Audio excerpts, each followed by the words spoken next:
అలరి టీవీ ప్రేక్షక మహాశయులకు నమస్కారములు, శుభోదయం. ఆధ్యాత్మిక భక్తి ప్రవచనములు సజ్జన సాంగత్యంలో భాగంగా ఈరోజు మనం ముగ్గురు సద్గురువుల గురించి మనం చర్చించుకుందాం.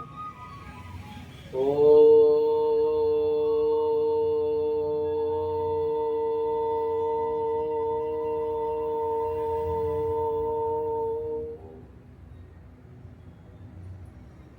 గురుర్బ్రహ్మ గురుర్విష్ణు గురుర్దేవో మహేశ్వరః గురు సాక్షాత్ పరబ్రహ్మం తస్మై శ్రీ గురువే నమః. ఓం కస్తూరీ తిలకం లలాటపలకే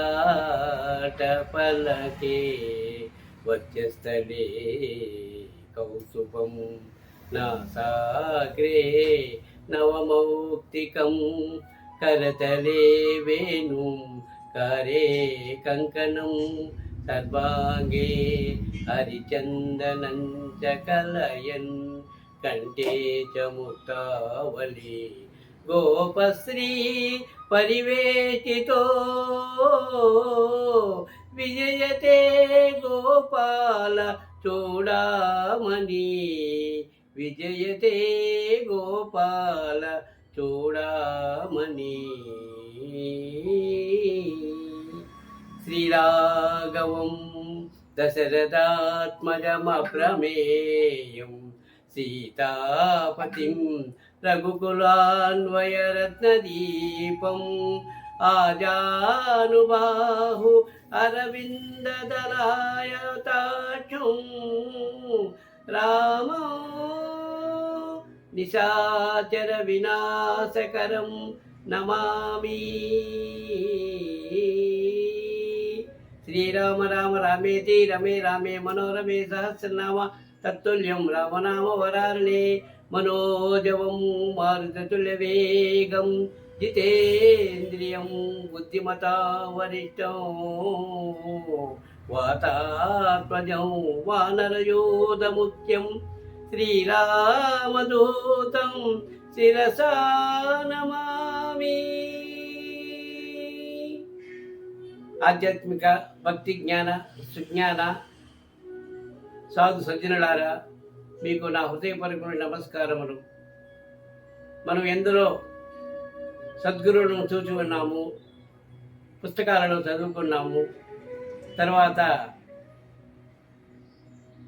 ఆధ్యాత్మిక భక్తి జ్ఞాన ప్రవచనాలు విని ఉంటాము.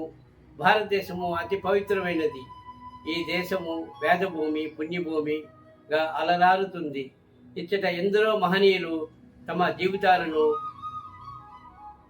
ఇక్కడ జన్మ తీసుకుని ఉన్నారు. అందులో ప్రధానంగా మనకు తెలిసిన కొంతమంది సద్గురువులను మనం ఈరోజు మాట్లాడుకుందాం. అలాంటి వారిలో దత్తాత్రేయుడు ఒకరు, 2 రమణ మహర్షి, 3 షిరిడీ సాయిబాబా. రమణ మహర్షి తిరువణామలైలో అరుణాచలంలో అరుణాచలేశ్వరుని సన్నిధిలో వెనుక భాగాన ఆశ్రమం కట్టుకొని అక్కడ నివాసం ఉండేవాడు. 16 సంవత్సరాలకే తన తమిళనాడులోని ఒక ప్రాంతంలో ఆయన రైలు ఎక్కి అరుణాచలం చేరుకున్నాడు. అక్కడ నిద్రాహారాలు మాని తపస్సు చేశాడు. మరణం భయంతో నేను ఎవరిని చనిపోయినాక నేను ఏమవుతాను తెలుసుకోవాలని జిజ్ఞాస ఆయనకు కలిగింది. వెంటనే ఆయన రాత్రి అనక పగలనక అన్నం తిన్నా తినకపోయినా ఆయన ఏకధాటిగా ఆయన ధ్యానం చేశాడు, తపస్సు చేశాడు. దాని ఫలితముగా ఆయన మనకు చెప్పింది ఏంటంటే, నేను ఎవరు, హూ యామ్ ఐ, యార్ నాన్ అనే ప్రశ్నలు మనకు వేశారు. మనం కూడా భగవత్ తెలుసుకోవాలంటే నేనెవరు అనే మూలాలకు వెళ్ళి మనం వెతకాలి.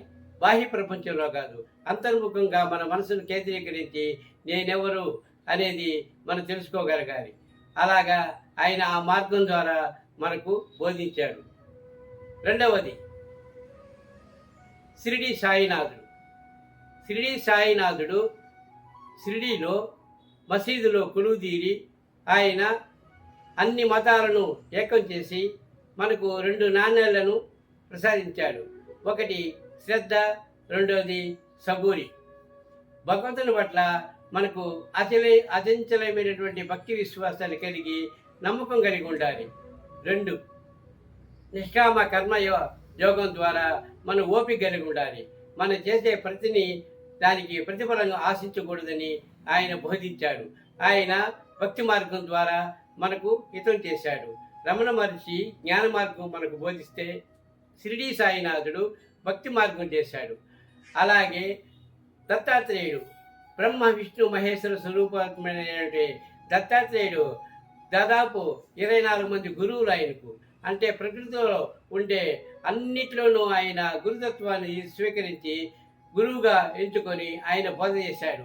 ఆయన మార్గము కర్మయోగము. కాబట్టి ఈ ముగ్గురు సద్గురువులు ద్వారా మనము ఉన్నతిని పొంది వారి అడుగుజాడలలో మానవాళి నడిచినప్పుడే మనకు కూడా ఆ యోగ మార్గం ద్వారా, ఆ తపస్సు ద్వారా, ఆ జ్ఞాన విజ్ఞానం ద్వారా మనం కూడా ఉన్నత స్థితికి చేరుకోగలుగుతామనేది నా నమ్మకం.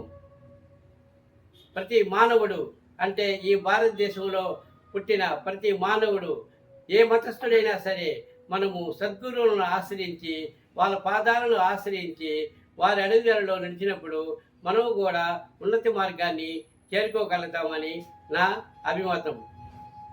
ఓం తత్ సత్.